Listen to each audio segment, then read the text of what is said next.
So guys, what about the Super Tigris? The F-5TH was leaked during this past week, and yeah, let's talk a little bit about it. What should you expect from the thing? I know it feels like not a very interesting vehicle, but personally, to be honest, I love this thing because it's as close as we can get for now for the F5EM, which is the Brazilian modernization of the F5, right? So if any Brazilian guy out there does Brazilian skin for the F5 and adds to the market, and Gaijin adds to the market, right? I would, of course, buy it just because it is pretty much the same kind of idea here from what our F5 is. So let's talk about the differences between the SCU and the TCU, the normal F-5T Tigris to the TCU, which is the F-5TH Super Tigris that was leaked. So the first thing is that it has a full glass cockpit refresh, so new MFDs and stuff like that.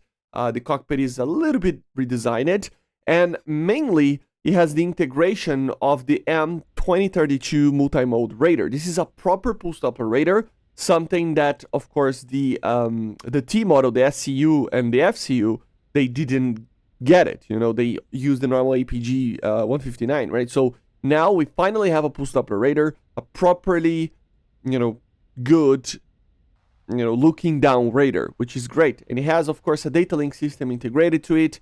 Everything is going to be better, of course, because of this addition of a radar. And remember, guys, we have the three models in the Thai Air Force. We have the FCU, the SCU, and the TCU. The FCU, of course, it is the first capability upgrade. The SCU is the second, and the TCU is the third, right? So this is the last one, and we will have the most advanced stuff generally, okay? And then, yeah, we can talk about other things, like, for example, the compatibility with jamming pods and, a better air-to-ground capability. Apparently, they integrated it to using the lightning pod, if I'm not mistaken.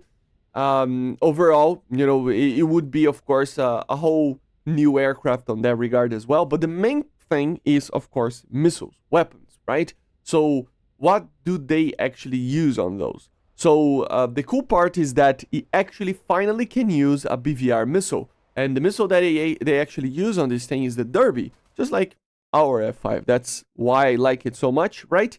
And the Derby missile, of course, is already in the game. Hopefully they add with it, because if they don't add the Derby, it would make no sense to add this thing, because the main difference would be the missiles. And, of course, the other upgrades in missiles, which is the addition of the Python 5 and the Iris-T, is basically non-existent to the game right now in air-to-air combat, right? Of course, the SU could technically already take the Python 4, for example, and in AIM-9M, but it doesn't because of balancing purposes, right? So I would assume that we will see a Derby missile and then an AIM-9M or Python 3 option for you to choose from the IR. This is what I expect from the aircraft for Gaijin, right? So of course, 4 missiles, 2 Derbys and 2 IR missiles. The IR missiles on the wingtips, and of course the Derbys below the wings, right? So a very, very cool third generation jet that can actually do proper BVR, proper 13.0 plus BVR, right?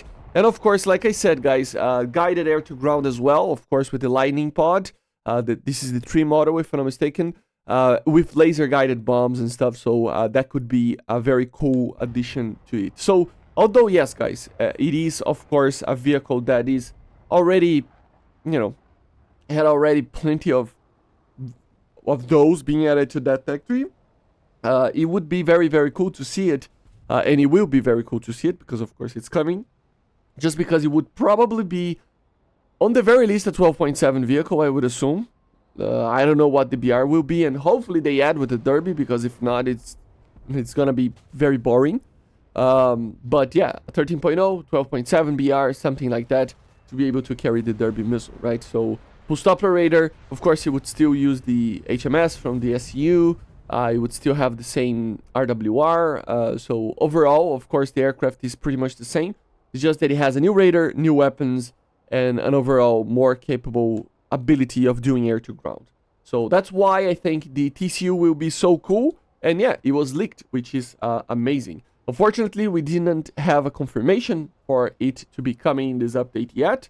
It's just a leak, but all the things that they showed on the leak for now are appearing to be real, so you can expect everything else to be real for now as well, right? So this is the F-5TH. Would you like, to have it? Let me know in the comments. And I see you guys on the next one. So make sure to subscribe, leave a like, leave a comment. And yeah, thank you all the patrons and members. Bye, guys. See ya.